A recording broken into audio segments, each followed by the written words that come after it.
Pero ya como arquitecto, ya con su oficina, ustedes se dedican a viajar por toda Antioquia y Colombia con la música. Sí, aquí yo debo hacer un paréntesis y eso no fue, digamos, fácil de la noche a la mañana decir vamos a hacer una gira en Antioquia, porque tras de todo esto siempre ha estado el apoyo de la familia. En ese momento apenas estábamos comenzando toda la parte, digamos, muy jóvenes, la parte de la arquitectura, no teníamos mucha experiencia, la familia nos estaba pasando por buenos momentos, gracias a mi hermano Franklin, que es una clave en la familia, que digamos se pone las riendas, digamos como de padre. Sí, él es una pieza clave dentro de todo el proceso que hemos vivido. Porque mi papá con el derrame, él no podía sustentar la familia, a mi hermano le toca irse para otro país, para España, a sobrevivir, a tratar de ayudarnos desde allá para poder nosotros impulsar todo lo que queríamos hacer, él con muchas dificultades, aguantando hambre, ¿cierto? Aún así por allá él intentaba hacer las cosas para nosotros poder hacer de que todo funcionara aquí, porque todavía estamos muy jóvenes.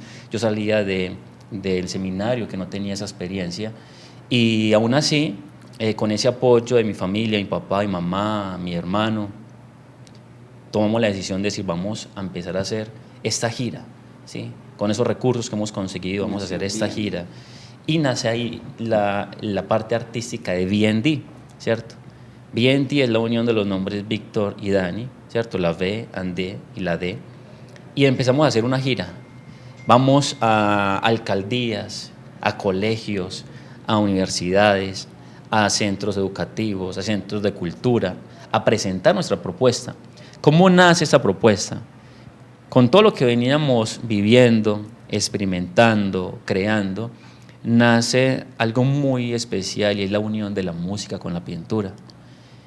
Como pintamos y cantamos, hay una frase que dice, los talentos no es para dejarlos debajo de la cama, sino para explotarlos y poderlos mostrarle al mundo.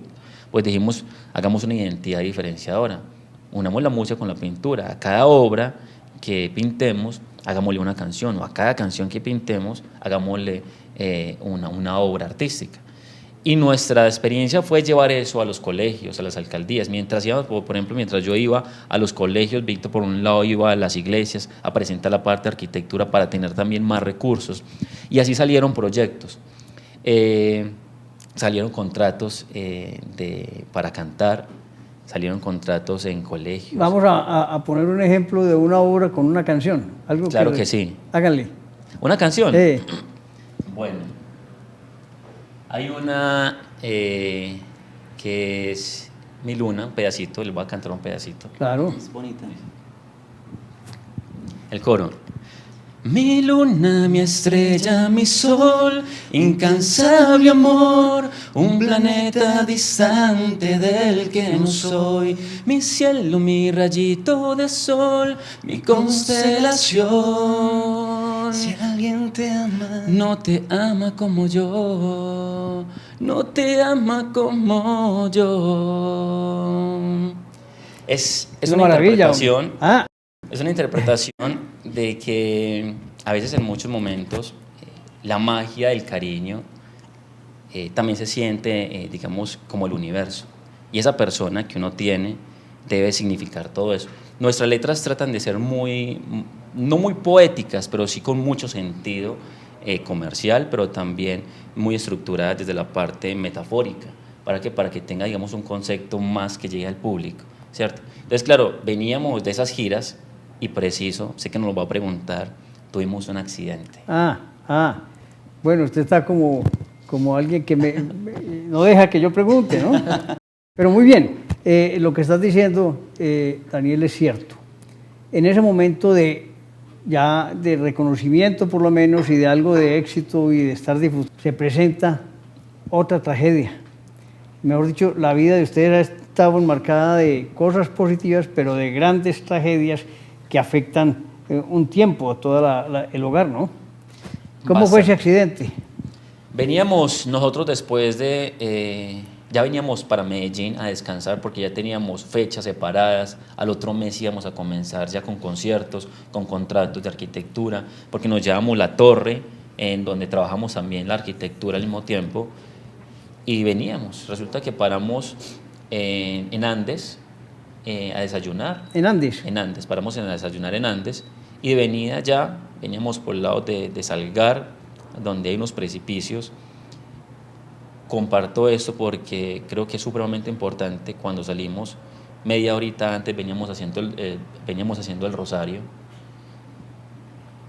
por el cansancio, porque estábamos supremamente estallados. Sí, estamos muy agotados. Mucho, porque era todos los días. Fue una falencia, nos faltó descanso. Nos faltó mucho descanso. Yo creo que uno aprende mucho a través de eso. Debieron haber parado a dormir y después Sí, continuar. porque resulta que la noche anterior nos habíamos acostado tipo 4 de la mañana, de estar haciendo contratos, de estar haciendo reuniones, componiendo, etcétera, trabajando en la misma arquitectura, y nos levantamos como a las 8.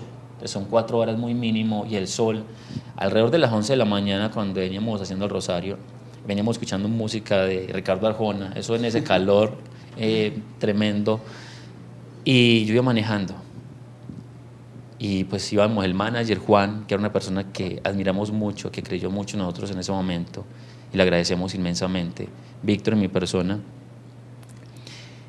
y fue un segundo, microsueño. Cuando yo hice así, ya el carro había antes de una, yo me acuerdo que había pasado una curva, había un plancito y más adelante había otra curva. Uno se da cuenta que un accidente, para uno morir solamente se necesita un solo segundo. Un instante. Un instante. Ellos iban dormiditos, yo me turneaba con Juan para manejar, pero esa vez yo lo vi cansadito a él, y entonces yo dije, voy a hacerlo. Me faltó, es una realidad, poder también sentir, decir, cuando vi que estaba así, decir, no, ya paremos, voy a descansar.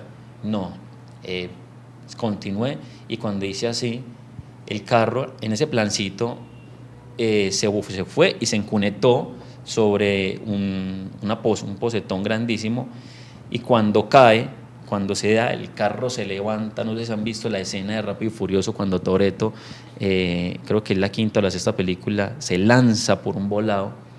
El carro empieza, uno se acuerda, cierro los ojos porque me acuerdo, se estallaron los vidrios, se desprendieron las puertas, las llantas por un lado, por otro. Luego le compartimos la imagen. Claro, el carro era rodando contra un árbol, contra otro. Con el primer golpe que se dio, todos los vidrios explotaron.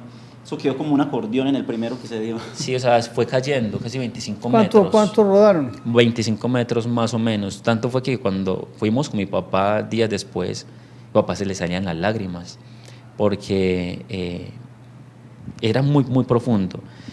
Una roca... Cayeron al lado del río. Al río. Una roca de 50 centímetros permitió de que el carro no se volteara y alcanzamos a salir, ¿cierto? Cuando yo me levanto, porque yo quedé inconsciente, cuando uno va cayendo, lo primero que uno dice es Jesús. Ahí no hay proyectos, no hay familia, no hay nada.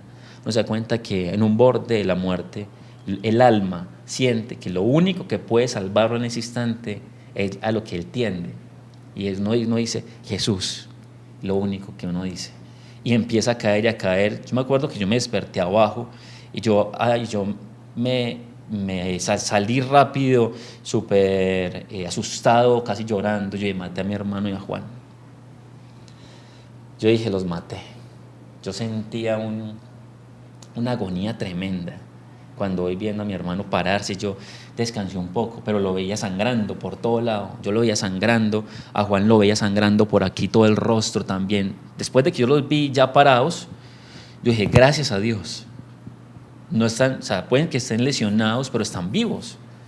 Porque meses después, no tan alto, una protagonista de RCN, también, solamente con el golpe, y no era alto el lugar, solamente con el golpe se suicidó él, pues murieron él y el esposo.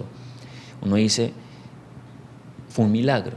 Cuando nosotros nos despertamos en el hospital, porque él no se acuerda, pero yo me acuerdo, como era una montaña, nos arrastrábamos para subir. Yo alcancé a subirlos a ellos dos arriba, como eso era un baldío, nadie pasaba por ahí, carros nada más de vez en cuando. Tratamos de comunicarnos con la policía, que vinieron por nosotros. Nos preguntaron qué había pasado. Yo me acuerdo que él cogía, me da sentimientos porque él cogía el CD que llevábamos y le decía a las personas que estaban por ahí, esos somos nosotros. Aún así, sangrando por todos lados, entregando el sida a las personas, a los policías, y nos levantamos en el hospital y nos dicen los doctores, lo primero que nos dicen es, muchachos, ustedes debieron, o sea, es una obligación morir, ustedes no tendrían por qué estar vivos, si están vivos es por algo, porque ustedes no tendrían por qué vivir en ese momento. Cuando yo desperté del accidente, cuando yo desperté en el momento en que me bajo del carro, yo veo que él sangra y él se queja mucho del dolor. Yo no sabía, pues no es doctor, y uno se da cuenta de que él sangraba por todo lado y uno dice, ¿qué tendrá?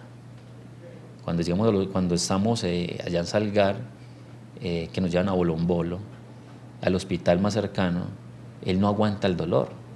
Entonces cuando yo llamo a Franklin y le digo, Nito, acaba de pasar algo. Franklin, que nos había también patrocinado para hacer ese viaje, y nos fue, ¿qué pasó, Dani? Le dije, Nito, nos fuimos al río Cauca. Él no preguntó por nada, ni por presupuestos, ni por carros, o sea, por nada. Lo único que dijo fue, Nito, ¿usted está bien? Cuando uno se da cuenta que la familia está ahí en los momentos más difíciles, es cuando uno dice, o sea, aquí no importa proyectos, aquí no importa nada, sino importa es la capacidad de entender lo que está pasando en ese instante, ¿cierto? Entonces yo viendo a Víctor por allá acostado en la camilla adolorido, que lo revisan, uno no llama a mi mamá, ¿cierto? No llama a mi mamá porque era un momento difícil en ese momento. Y bueno, resulta que mamá en ese momento, cuando nos rodamos, me cuenta la experiencia de ella, que ella estaba rezando y mi papá se había enterado de la noticia. Y resulta que cuando en ese momento mi papá le dijo, amor, tengo que contarle algo.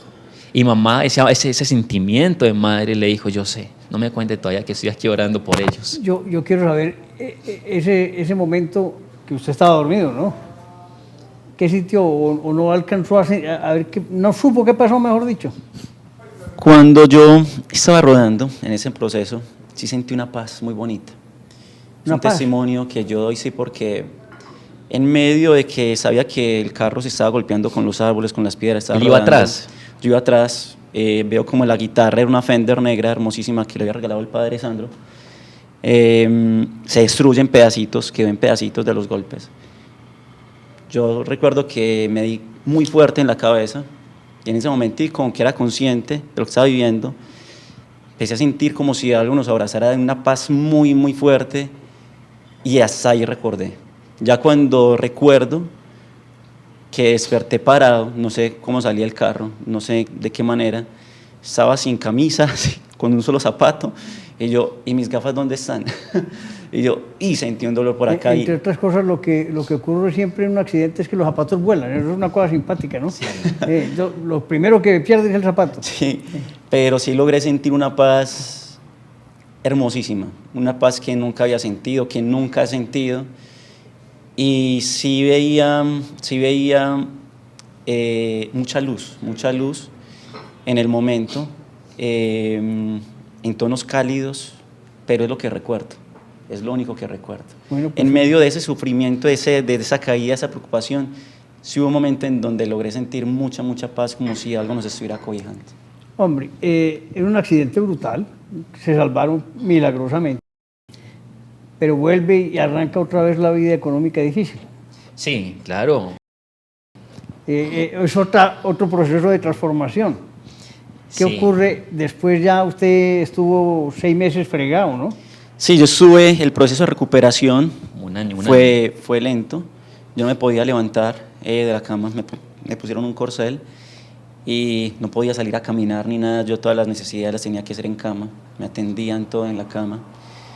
Y fue muy difícil, creo que fue el proceso más bonito, porque ahí es en donde uno aprende el valor de lo simple, donde no hay proyectos, ni profesiones, ni títulos, ni posicionamiento, ni lo que uno es como persona. Uno solamente desea pararse y al menos salir a caminar tranquilamente.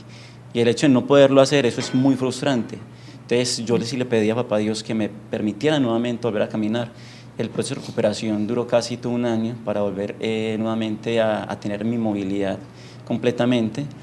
me dolía mucho, todo me dolía, yo me levanto un poquitico así, me dolía impresionante. ¿Ya no? No, ya no, estoy supremamente bien, me fracturé el L5, era para estar en silla de ruedas, es un testimonio y un milagro que Dios me haya permitido nuevamente poder caminar, no solamente ese milagro de poder salir con vida los tres juntos, sino recuperar la movilidad nuevamente de los pies, poder caminar y con ese proceso ya recuperar nuevamente la parte financiera. Hubo mucho apoyo de la familia y con Daniel, yo le decía a Dani, ¿qué vamos a hacer? Son picos, Víctor, ¿no? Picos económicos Sí. buenos y grandes caídas. Sí. Sí, bastante. Pero ustedes persisten. Sin embargo, hay algo muy peculiar y es que en los momentos más difíciles siempre Dios se ha manifestado y nunca nos ha dejado solos, porque en el momento donde parecen las cosas imposibles, como milagros, no como milagros, sino milagros, llegan a nuestras vidas a solucionar lo que nuestras fuerzas no son capaces, porque en medios, por ejemplo, de esas pérdidas financieras, de préstamos que habíamos realizado,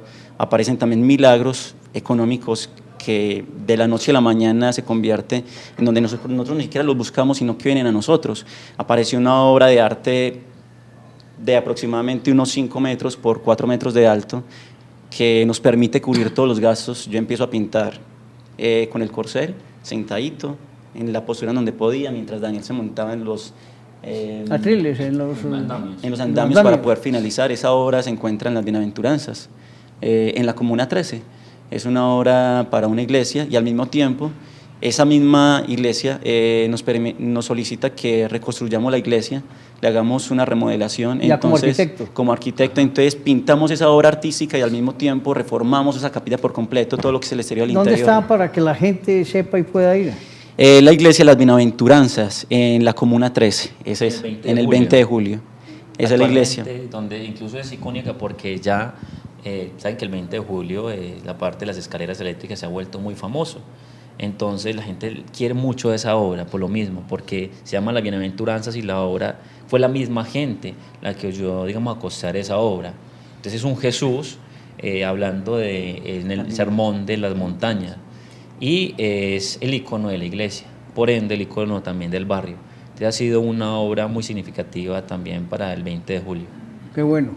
Hombre, ustedes son transformadores de vida, ¿no? Yo digo, Antonio, que nos ha tocado, como se dice la palabra, reinventarnos.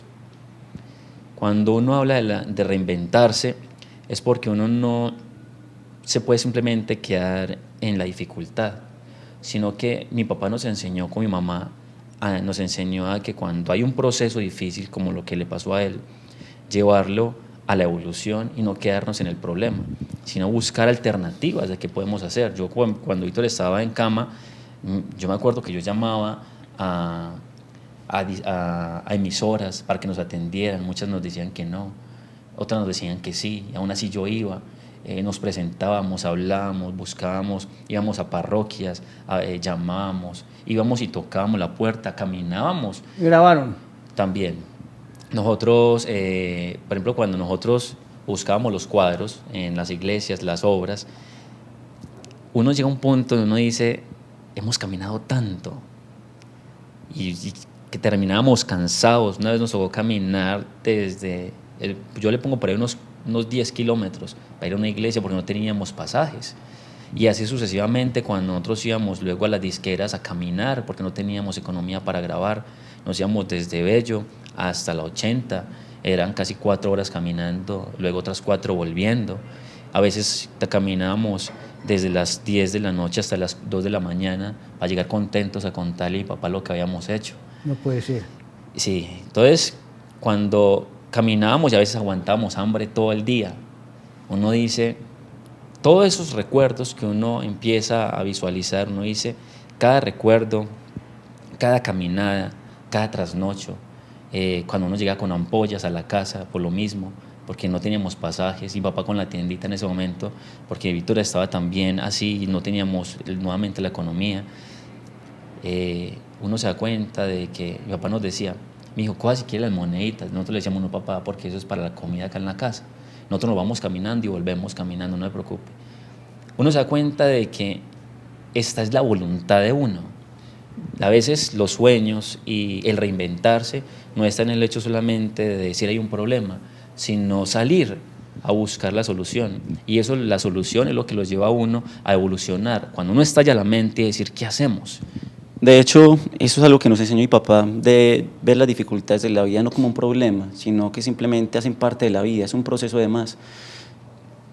Hay muchas realidades y mucho más difíciles, personas que están en un proceso de cáncer terminal, personas en la cárcel, personas que no tienen cómo sustentar a sus familias, y cada etapa de la vida trae sus retos, y con mi papá aprendimos a no ser víctimas de esos problemas y no sentirnos ni frustrados por ellos, sino simplemente comprender de que esta es la vida y de que si uno decide o salgo adelante o me quejo.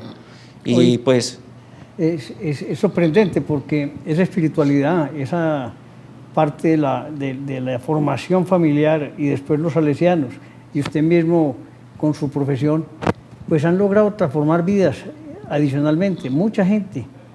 Pero me gustaría que nos contaran en qué momento ya se deja, después de su accidente, de sufrir, la música vuelve a ser parte importante y empiezan a estudiar los conceptos musicales de los derechos y empiezan a meterse en ese mundo. ¿Cómo llegan a esa necesidad de estudiar todo ese tema? Cuando empezamos ya nuevamente a estabilizarnos, volvemos. Mi papá era muy terco y esa terquedad nos enseñó también a ser tercos en la vida, a no desistir. Si nos cierran una puerta, otras 3 se van a abrir. Volvimos a prestar. Eso es una realidad. Hay un empresario en Estados Unidos que dice, el préstamo no es una cuestión mala en el sentido si usted no sabe para qué lo está invirtiendo. Cuando usted tiene un préstamo y sabe su visión y sabe hacia dónde va, sabe que usted lo puede multiplicar, ¿sí? Hay situaciones de la vida que a uno lo golpean fuerte, pero está uno en la cuestión de decir, o es un préstamo para un gasto o es un préstamo para una inversión, ¿sí? Cuando se vuelve una inversión y uno dice, es que yo estoy haciendo esto para poder hacer de que las cosas funcionen, empezamos nuevamente a decir, yo le decía a Vitornito, tenemos estos dones, tenemos la posibilidad de hacer obras, de hacer arquitectura, no nos podemos quedar quietos.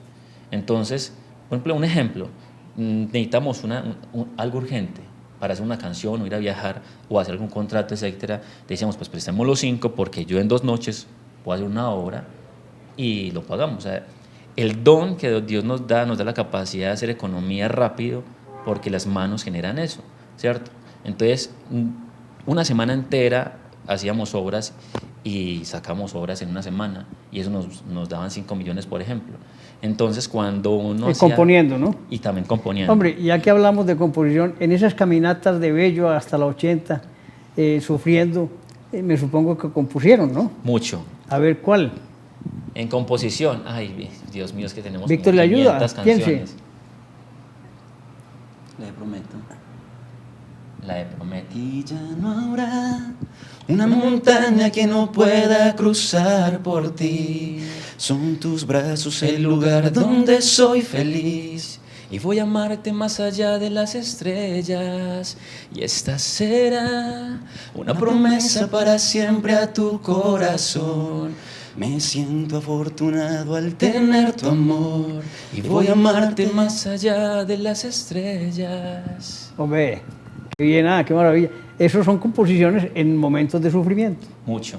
Y ahí van a haber muchas más, incluso, bueno, no le hemos compartido que le compusimos también 12 obras a Papá Dios, un álbum entero a él, porque fue ¿Y ese agradecimiento. dónde las tienen? Ese está en YouTube, ¿cierto? Está en YouTube. No les hemos, digamos, hecho fuerza, es porque porque estamos hablando de cuándo volvió a empezar BND. Y dijimos, bueno, antes de arrancar con el proyecto, antes de arrancar con esto, vamos a hacerle 12 obras a Dios en agradecimiento a Jesús, porque nos libró de ese accidente. Víctor está bien nuevamente, empezamos a continuar, pero vamos, antes de arrancar con la identidad artística, a hacerle esas obras a él. Hacemos esas obras, las llevamos a varias parroquias, las parroquias nos empiezan a ayudar a comprar los CDs, apoyarnos con obras. Por ejemplo, el Padre Argiro fue una gran ayuda, nos mandó a hacer unas obras grandísimas en vitrales. Y uno se da cuenta de que Dios va colocando los procesos.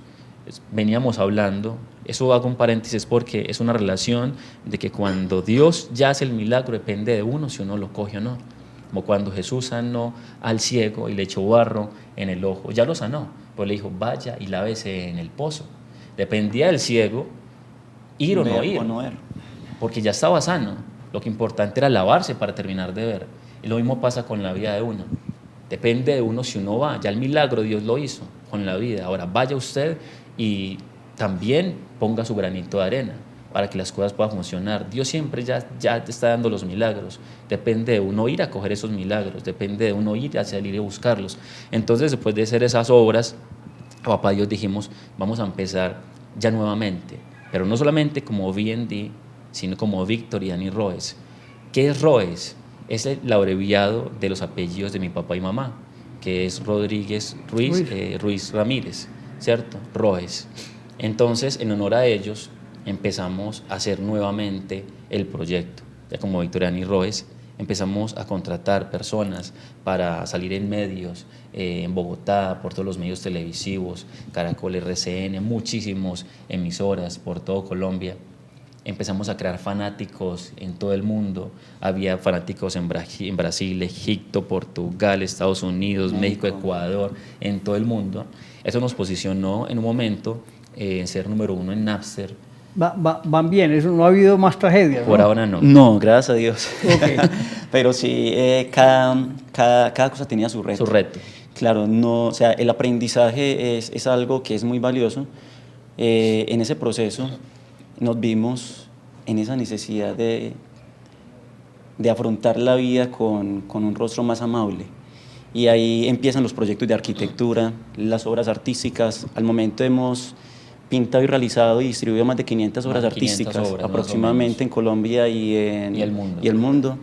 Hemos realizado obras arquitectónicas que han sido nuestro respaldo financieramente con las obras, de pintura.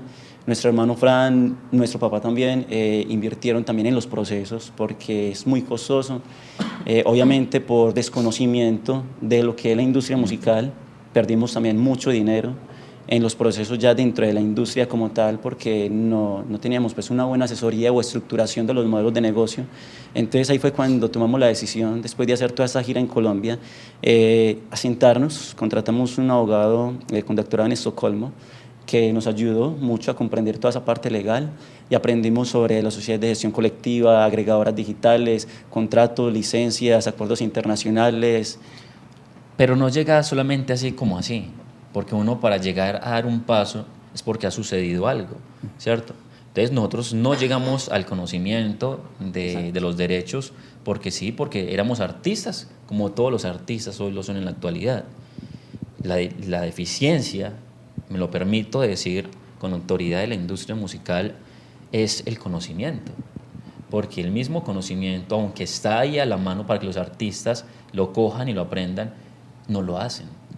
Es una cuestión del artista. Ha ido también. cambiando ya, digamos que, claro, que ha ido comprendiendo los artistas en Colombia que a través del conocimiento logran avanzar mucho más, claro, mejor en su carrera. ¿Por qué? Porque cuando uno está sin conocimiento, uno se va como en un desierto, y cuando uno va en un desierto uno no sabe para dónde arrancar.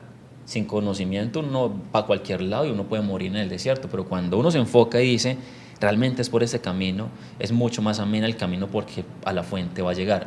Cuando empezamos este proceso, como decía Víctor, perdemos mucho dinero, nos sentamos con muchos empresarios que estaban en ese momento con nosotros y le preguntamos cómo vamos. Nos decían, eso no se puede decir, eso no se puede hablar, no podemos dar esos datos, etcétera, etcétera. Entonces yo llegué y le dije a Víctor y dijimos, bueno, ¿cómo es posible que hemos invertido tanto y no podemos conocer nada de la industria si el conocimiento está ahí? Pues vamos a hacer un par en el camino y no podemos continuar así. Porque si yo en algún momento me quiero sentar con un inversionista y el inversionista quiere tener por lo menos, no unos resultados, porque la industria musical también es de exigencia, es de compromiso, es de disciplina, es de continuidad, es de trabajo para que puedan llegar los frutos a futuro, no ya sino a futuro. Yo no le puedo llegar simplemente hacia un inversionista, no, yo no sé cómo es la industria musical.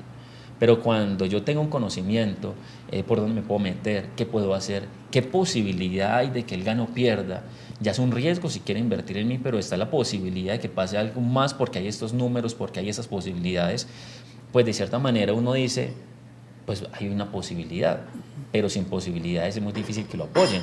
Entonces dijimos, si hemos ido solos, pues ahora sí que vamos a hacerlo. Estuvimos con oportunidades con sellos, tuvimos oportunidades de firmar muchos acuerdos, pero dijimos no, vamos a hacer el party y vamos a aprender de esto. Nos sentamos juiciosos, casi 2-3 años, a aprender sobre la industria, como cuando uno va a la universidad. Yo digo que igual que un arquitecto, que un doctor, que un médico, que un ingeniero, conoce su profesión, el artista tiene la necesidad de aprender su profesión, no solamente el hecho de cantar. Claro, está la posición de cantar porque debe tener el talento para hacerlo, pero también está la posición de decir, yo como producto, como Coca-Cola, ¿cómo la vendo? ¿Sí? Yo no puedo pensar simplemente decir, yo sé cantar y ya. Muy rico cuando la estrella me alumbre, alguien me ve y bendito sea Dios. Pero ese sería otro milagro. Claro. Pero los milagros se van trabajando, ¿no? Exacto, pero si yo llego y no construyo eso y no muestro lo que estoy haciendo con estrategias, pues nunca voy a llegar, digamos, a ese punto. Una etapa por allá en el 2010, el 2015, que nosotros éramos ilusionados cuando hacíamos una primera canción y pensábamos de que con esa canción íbamos a alcanzar el mundo. Creo que todos los artistas lo vivimos. Y con esa ilusión de que va a ser el lanzamiento y solamente llegan 50 visualizaciones. Y después uno dice, bueno, no, en algún momento va a llegar un inversionista, en algún momento va a llegar un manager. No, lo que nosotros siempre le recomendamos a los artistas es, haga usted el trabajo, empiece usted. Y así su equipo de trabajo se va a ir conformando. Pero si usted espera que alguien más le haga el trabajo, eso no va a suceder.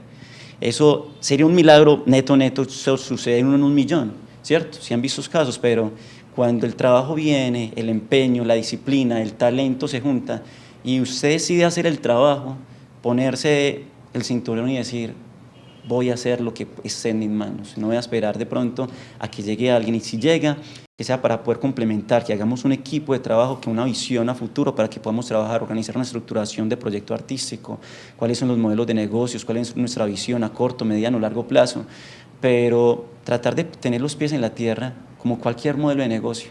Creo que la arquitectura nos ayudó mucho para eso, por los procesos de gestión de proyecto, nos ayudó mucho a visualizar la parte de la música como si fuera un proyecto arquitectónico. Yo siempre le decía a Daniel, Dani, la arquitectura tiene un nivel de exigencia porque si un edificio se cae, es una responsabilidad grande. Es una cosa muy grave, ¿cierto? La industria musical es lo mismo, o sea, tiene que tener unos parámetros en dónde se va a construir, cuáles son sus inversiones, sus prefactibilidades, unas bases. Hombre, muchachos, señores, son muchos años de vida, 35 y 33, muchos años para lo que han vivido, muchos años porque han pasado de épocas muy bonitas a épocas muy malas que ya le hemos hablado, pero siempre los ha mantenido dos cosas, el amor por la familia y la espiritualidad. Y así hoy, digamos que soy uno de ustedes grandes empresarios de la televisión, con un canal importante que tiene presencia en el mundo, que están avanzando ya como grandes productores y grandes empresarios, ¿no? Ese final, ¿cómo fue? En el proceso del conocimiento, de sumergirnos en querer aprender, de estudiar, nos vimos en que estábamos desarrollando, creando una agregadora digital. Entonces yo le dije a Dani, pues hagamos el intento, conformemos una agregadora digital y empezamos a trabajar en la agregadora digital. Fue un proceso también de unos 3 años, haciendo inversiones para poder desarrollarla, lo logramos hacer, gracias a Dios. En ese proceso ya empezamos también a ayudarle a los artistas, los aconsejamos, exacto, a poder subirlos, y tenemos más de 200 acuerdos internacionales con Spotify, Deezer, Napster, para la distribución de música, catálogos, sencillos discográficos y demás. Y en ese proceso de mucho trabajo, una oportunidad muy especial, un empresario nos llamó, nos dijo, muchachos, están haciendo un trabajo muy bien, queremos hacer una propuesta, vengan, reúnanse con nosotros. Y nace el canal de televisión. Es un milagro que llega a nosotros a través de María Auxiliadora, se lo damos a ella ese crédito porque se lo merece, es un regalo que llega a nuestras vidas. Nosotros no está en nuestra perspectiva tener un canal de televisión, sino que un empresario viene, nos lo propone, y sé que ustedes pueden hacer algo interesante. Y hoy tenemos presencia junto con este canal de televisión, presencia en más de 10 países, más de 200 ciudades de los territorios en los que estamos saliendo, Ecuador, Venezuela, Colombia, México, Brasil, Estados Unidos, Canadá, Honduras, Salvador, Costa Rica. Estamos saliendo ahorita en la actualidad. Sí, cuando uno dice que los milagros existen, solamente lo puede también expresar alguien que los ha vivido, porque existen. A las personas escépticas que no creen en los milagros les comparto de que sí existen los milagros. Y el milagro más patente es la vida. Después de uno tener vida, cualquier cosa es posible. Cuando nos llega la oportunidad de tener el canal de televisión, después de tener la agregadora, se fusiona algo muy especial. Y como usted mismo lo expresa, Antonio, el ser empresarios de la industria no es solamente un título, sino que se vuelve una responsabilidad. Y la responsabilidad es poder cumplirle a los artistas con una realidad. No es lo mismo yo decirle, tengo un canal que está saliendo en 12 lugares, en 12 países de Latinoamérica, del continente americano, e ir a mirar y no ser cierto. Porque en muchas ocasiones pasa como en cualquier mercado, de cualquier movimiento económico, y es que pueden haber riesgos de que las cosas sean verdad o sean mentiras, ¿cierto? Cuando tomamos la decisión de trabajar en la industria musical como empresarios, una de las cosas que yo le decía a Victoria es, vamos a hacer que las cosas sean muy reales, porque a los artistas no se les puede mentir. ¿Por qué no se les puede mentir? Porque somos artistas, fuimos artistas, queremos seguir siendo artistas, y no hay nada más especial que uno hacer las cosas bien, ¿cierto? Con el canal de televisión lo que pretendemos es poder potencializar también esos talentos que en muchas ocasiones unos tendrán recursos, otros no tanto, pero está la posibilidad de llevar un mensaje más allá comercial, un mensaje también cultural, un mensaje de fe, un mensaje de familia, porque dentro del programa nuestro objetivo es brindarle contenido de entretenimiento como también contenido educativo y cultural. Entonces llega un punto muy especial, y es decir, ¿qué vamos a hacer con ese canal si Dios ya no lo puso en la vida, no lo puso ahí como un milagro? No fue fácil tampoco sacarlo en los países, pero agradecemos a Dios por ponernos las personas correctas en el momento indicado, cuando nos sentamos y hablamos con los empresarios para poder también sacar el canal en otros países. Eso para uno dirá, o es fácil o es difícil, depende de uno, cómo esté con el de arriba y también la voluntad con el que uno pueda avanzar. Hemos tenido ejemplos de personas que han durado más de 20 años en la industria de la televisión y les es difícil entrar a esos territorios por todo tipo de contactos, de contratos, etcétera. Pero cuando Dios, toca el corazón y le da la sabiduría para saberlo hacer, las cosas se van yendo solas, porque no es uno el que maneja el barco, sino que es Él el que va guiando el camino. Cuando uno va por delante con Él, y lo reitero, no somos fanáticos de la fe, somos unos hombres que han vivido una experiencia de fe, y por ende damos testimonio de lo que Dios hace con uno. Desde la dificultad al éxito es una cuestión que solamente hay un intermedio, y depende de uno aceptar quién es el intermedio en la vida, y si es Dios o es el destino o es una suerte, pero para nosotros se llama Dios. Muy bien. Hombre, Víctor y Daniel, ha sido un aprendizaje inmenso contar con ustedes en el pensamiento al aire. Nos dejan cosas muy importantes: la espiritualidad, la familia, la persistencia y creer en lo que hacen. Nada, que les agradezco inmensamente la presencia aquí, esa historia de vida tan bonita, y que se despidan con una pequeña composición final. Vamos a cantar Una miseria mi sol, porque es una canción que da esperanza. Creo que es una canción que ha marcado nuestra historia, es una de las primeras composiciones, y para todos ustedes, con mucho amor. El coro. mi luna, mi estrella, mi sol, incansable amor, un planeta distante donde no soy, mi cielo, mi rayito de sol, mi constelación.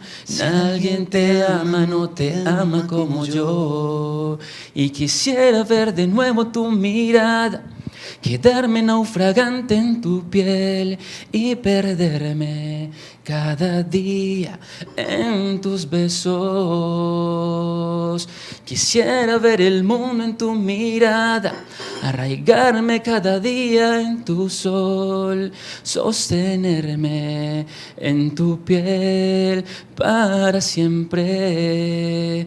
Mi estrella, mi luna, mi sol, incansable amor de un planeta distante del que no soy, mi cielo, mi rayito de sol, mi constelación. Si alguien te ama, no te ama como yo, no te ama como yo. Muchas gracias. Antonio. Víctor. Antonio, muchas Bien. gracias de verdad por esa invitación a Pensamiento al Aire. Muchas gracias por este espacio tan especial y esperamos poder haber brindado, digamos, un mensaje también, como se dice, de esperanza para muchas personas. Esperanza, amor y mucho trabajo. Muchas gracias, Antonio, por esa invitación tan especial. A todas las personas que están viendo Pensamiento al Aire, esperamos que les haya gustado esta entrevista y un placer estar aquí con ustedes. Muchas gracias.